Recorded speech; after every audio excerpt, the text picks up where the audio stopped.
아멘. 오늘은 열왕기하 17장 1절로 41절의 말씀을 보시고 하나님의 마음에 합한 자, 하나님의 마음에 합한 자라는 제목으로 말씀을 나누도록 하겠습니다.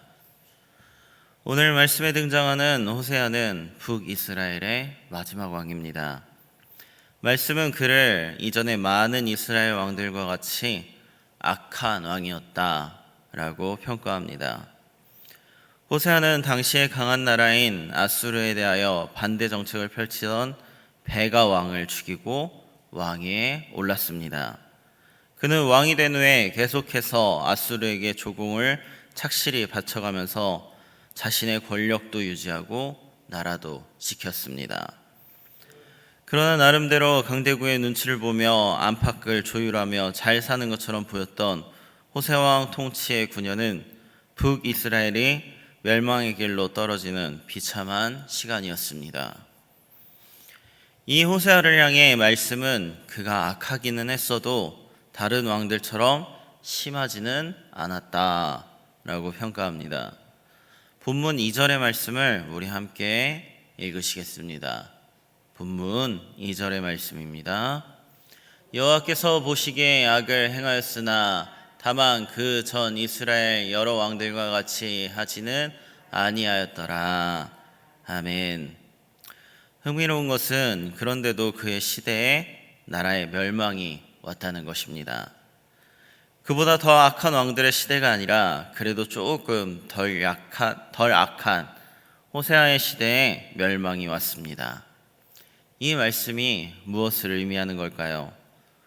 다른 왕들보다 좀 더 낫다고 해서 정말로 나은 게 아니라는 것입니다. 진정한 평가는 다른 왕들과 비교하는 상대적인 것이 끝이 아니고 하나님의 절대적 기준에 따라 이루어진다는 것입니다. 사람의 상대적인 기준으로 이루어진 평가와 방향은 불완전합니다. 하나님의 기준에 따른 확실한 회개와 방향 전환을 하지 않으면 그 누가 됐든지 심판을 피할 수 없습니다. 왜 하나님의 기준을 따르는 것이 중요한가? 사실 북이스라엘 역사상 가장 업적을 많이 남겼던 사람은 초기에 여로보암 2세였습니다. 하지만 말씀에서 여로보암 2세는 굉장히 짧게 등장합니다. 세상에서 얼마나 성공했느냐에 대한 것은 말씀은 전혀 관심이 없습니다. 즉 하나님은 그런 데에 관심이 없다는 것입니다. 세상에서 성공을 하느냐 안 하느냐보다 더 중요한 것은 하나님의 주신 말씀대로 그 기준대로 살았느냐 안 살았느냐는 것입니다. 그래서 이스라엘 모든 왕들이 나름대로 업적들이 있었지만 하나님 보시기에는 다 아니었다라는 것입니다. 다 악했습니다. 하나님 보시기에 조금 덜 악했다고 잘한 것이 아닙니다. 그것은 저와 우리 성도님들도 마찬가지입니다. 교회 생활을 하고 삶을 살아가면서 내가 저 사람보다 그래도 조금 더 낫지, 내가 저 사람보다 조금 덜 나쁘지 하는 것으로 되는 것이 아닙니다. 하나님 앞에 늘 바로 서 있는 것이 중요합니다. 하나님의 눈으로 나를 보실 때 어떤 사람인가가 중요하지, 저 사람보다 더 낫다거나 덜 악한 것은 하나님 앞에서 아무 소용이 없습니다. 그래서 능력이 부족한 저와 여러분은 매일 주님 앞에 무릎 꿇고 말씀과 기도로 주님과 교제할 수밖에 없습니다. 왜냐하면 그 길밖에 없기 때문입니다. 그렇지 않으면 우리 또한 사람의 기준으로 인해 언제 어떻게 무너질지 알 수 없습니다. 무너지지 않고 하나님의 기준에 따라 사는 저와 성도님들이 되시길 소망합니다. 더 나아가 하나님께서 우리에게 정말 원하시는 것은 하나님과의 좋은 관계라는 것을 깨닫습니다.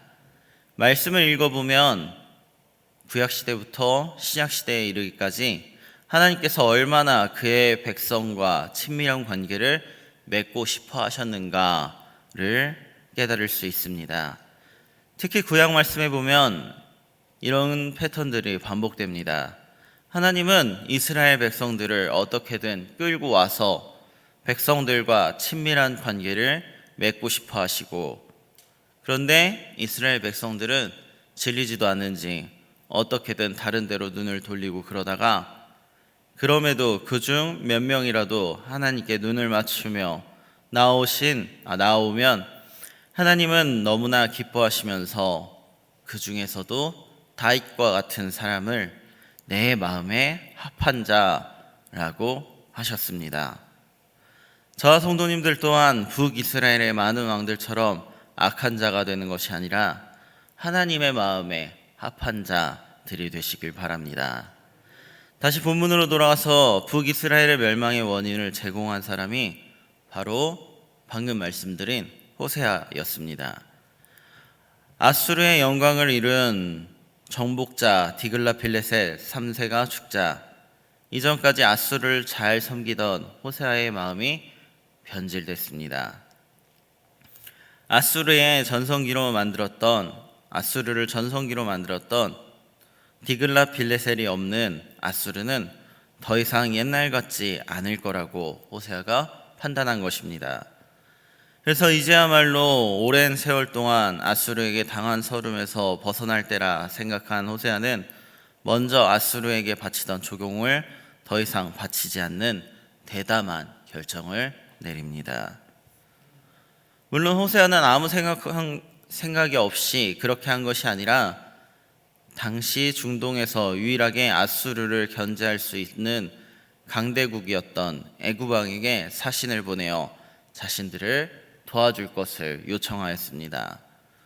그러나 두 강대국 사이에서 합리적인 선택을 했을 호세아는 사람이 마음으로 계획하여도 그 걸음을 인도하시는 분은 하나님이라고 하셨던 것처럼 나름대로는 좋은 선택을 했을지 몰라도 그 선택은 하나님이 기뻐하는 선택이 아니었기에 결국 이스라엘을 파멸로 몰아넣었습니다.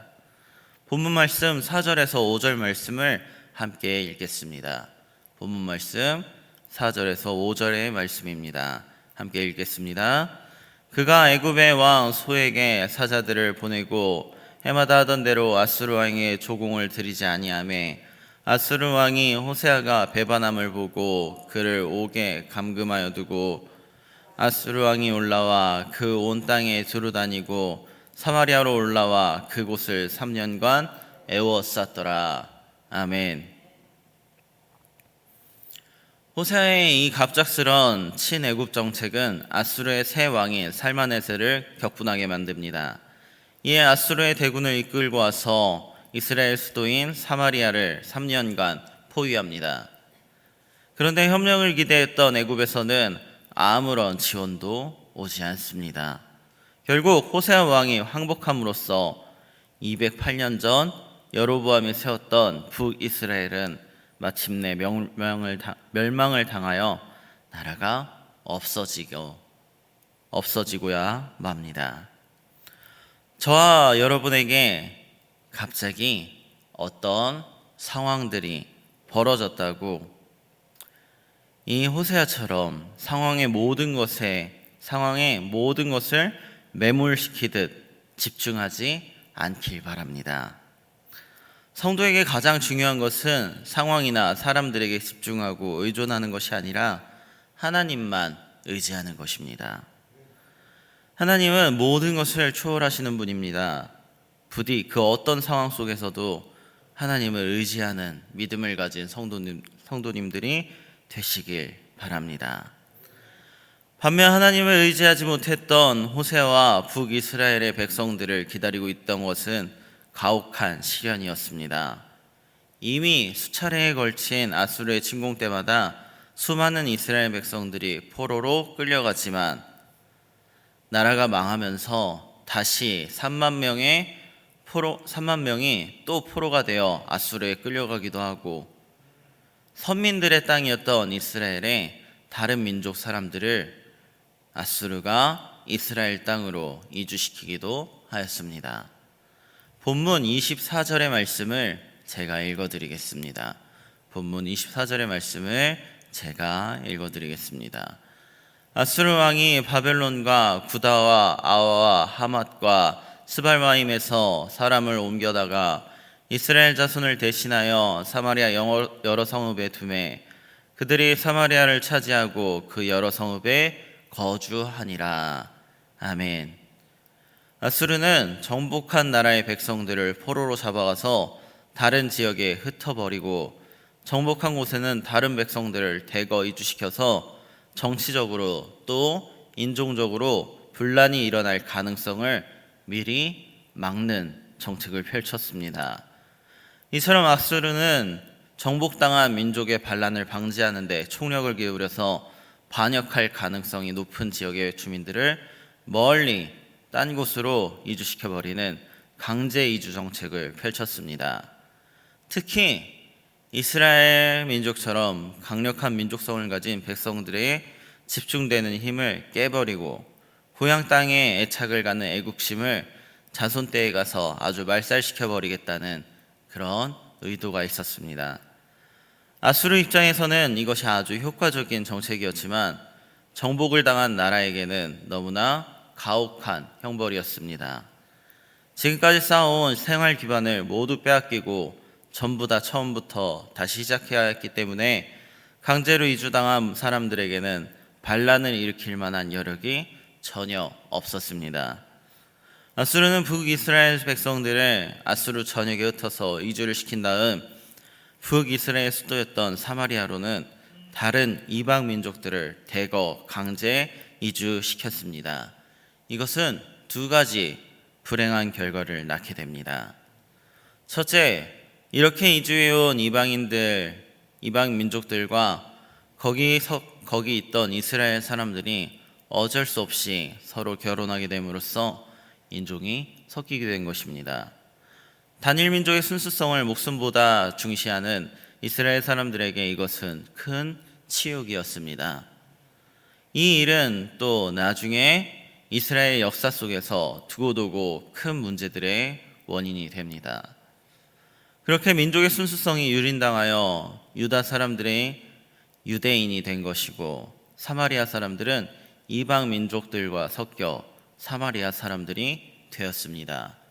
그래서 훗날 그들은 신약의 예수님 때에 이르기까지 서로 반목하게 되었습니다. 두 번째, 종교가 혼합되었습니다. 다른 데서 이주하여 온 민족들은 자신들이 섬기던 우상들을 사마리아에 그대로 가지고 와서 계속하여 자신들의 신을 섬겼습니다. 그러자 그들에게 재앙이 일어나게 됩니다. 본문 말씀 25절로 26절의 말씀을 제가 읽어드리겠습니다. 그들이 처음으로 거기 거주할 때 여호와를 경외하지 아니하므로 여호와께서 사자들을 그들 가운데에 보내심에 몇 사람을 죽인지라. 그러므로 어떤 사람이 아수르 왕에게 말하여 이르되 왕께서 사마리아 여러 성읍에 옮겨 거주하게 하신 민족들이 그 땅 신의 법을 알지 못하므로 그들의 신이 사자들을 그들 가운데에 보내매 그들을 죽였사오니 이는 그들이 그 땅 신의 법을 알지 못함이니이다 하니라. 아멘. 처음에 이방 민족들은 사마리아 지역에 이주를 하여 자신들이 가져온 우상들을 섬겼습니다. 그랬더니 하나님께서 사나운 사자들을 보내셔서 그들을 물어 죽이게 하셨습니다. 이에 놀란 그들은 나름대로 원인을 분석하여 이것은 이 지역의 신인 이스라엘의 하나님을 무시한 결과라는 결론을 내었습니다. 당시 사람들은 각 민족마다 그 민족의 수호신이 있다고 믿었었고 일단 그 나라에 오면 그 지역 신들에게 합당한 존경을 표해 주어야 재앙을 받지 않는다라고 믿고 있었습니다. 그래서 자기들이 가지고 온 우상신들을 그대로 섬기면서도 동시에 이스라엘 지역의 하나님도 예배하게 함으로써 양쪽이 다 좋게 하자는 실용주의적 발상을 하게 된 것입니다. 그런 의견을 누군가가 대표로 아수르 왕에게 전달했고 왕은 그것을 그렇게 하라 라고 명령합니다. 본문 27절과 28절의 말씀을 제가 읽어드리겠습니다. 아스루 왕이 명령하여 이르되 너희는 그곳에서 사로잡아 온 제사장 한 사람을 그곳으로 데려가되 그가 그곳에 가서 거주하며 그 땅 신의 법을 무리에게 가르치게 하라 하니, 이에 사마리아에서 사로잡혀간 제사장 중 한 사람이 와서 베델에 살며 백성에게 어떻게 여호와 경외할지를 가르쳤더라. 아멘. 이렇게 해서 사마리아 지역은 인종이 혼합되었을 뿐 아니라 종교도 혼합되어 버리는 불행한 땅이 되어버리고야 말았습니다. 본문 29절부터 34절의 말씀을 참고하여 보시면 이 실용주의적 우상숭배가 어떻게 이루어졌는지를 잘 알 수 있습니다. 이 말씀을 보시면 실용적으로 우상과 하나님을 경외하여 섬긴 것에 대한 문제들이 드러나게 됩니다. 특히 32절의 말씀을 보시면 그들은 우상과 하나님께 겸하여 제사를 드리면서 자기를 위하여 제사를 드린 것을 알 수 있습니다. 원래 제사는 누구에게 드리는 것이죠? 하나님께 드리는 것입니다. 그런데 자기를 위해 드렸다는 것은 우상숭배의 전형적인 패턴입니다. 우상숭배는 자기를 위하여 드리는 것입니다. 사랑하는 성도님들, 신앙생활을 할 때 누구를 위하여 하십니까? 혹시나 나를 위해서 하시고 계시진 않습니까? 물론 나의 유익이 있습니다. 하지만 신앙생활에서 가장 중요한 것은 내가 아닙니다. 하나님의 마음을 잘 알아 하나님과의 관계를 최선을 다해 맺어나가는 것, 그리고 옆에 있는 형제 자매와 함께 마음을 모아 하나님을 섬기는 것이 신앙생활의 기본 정신입니다. 그런데 하나님도 상관없고 나만 유익을 얻으면 된다고 하며 마치 하나님께서 소원만을 들어주는 램프의 요정인 것 마냥 신앙생활을 하면 그것은 진짜 신앙생활이 아니고 전형적인 우상숭배의 생각입니다. 이런 잘못된 신앙생활을 영위했던 북이스라엘 사람들은 결국 나라가 망하게 되었습니다. 부디 저와 성도님들은 오늘 말씀을 반면교사 삼아 신앙생활을 해나감에 있어서 내가 우선이 아닌 하나님께서 우선되는 신앙생활을 해나가시길 간절히 소망합니다. 말씀을 정리하겠습니다. 오늘 말씀에서 호세아와 북이스라엘 민족들은 하나님의 마음에 합하지 못한 삶을 살았습니다. 그래서 그나마 다른 왕들에 비해 덜 악한 왕이었던 호세아 왕이었음에도 불구하고 하나님께서는 그의 때에 북이스라엘이 심판받아 멸망하게 만드셨습니다. 오늘 이 말씀을 반면 삼아 보면서 우리는 이것을 잊지 말아야 합니다. 삶을 사는 데 있어서 분명 내가 살아가지만 나의 삶의 주인은 내가 되어선 안 될 것입니다. 저와 성도님들의 삶의 주인은 하나님이셔야 합니다. 그래서 삶을 살아갈 때에 내 마음에 드는 것을 먼저 생각하고 챙겨서도 안 되고 나만의 유익을 얻기 위해 신앙생활을 해서도 안 됩니다. 우리의 최우선 고민사항은 나의 유익, 나의 편의가 아니라 하나님의 마음에 드는 것, 하나님의 마음에 합하는 것이 되어야 합니다. 그럴 때 하나님께서는 너는 다윗처럼 나의 마음에 합한 자구나, 내가 너를 사랑한다, 내가 너에게 복을 내리겠다 라고 말씀하실 것입니다. 저와 성도님들의 관심이 온전히 하나님의 마음에 합하는 것에 있게 되길 바랍니다. 기도하시겠습니다. 오늘도 호세아와 북이스라엘의 멸망하는 말씀을 통하여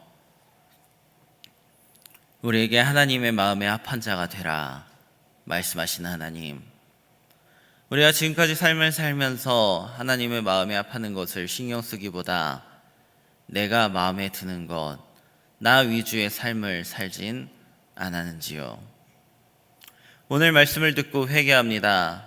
이제는 나 위주의 삶, 내가 기뻐하는 것을 우선하는 삶이 삶을 사는 것이 아니라 하나님의 마음에 합하는 것을 제일로 생각하며 하나님의 마음에 합하기 힘쓰는 우리 강경제일교회 모든 성도들이 되게 하옵소서.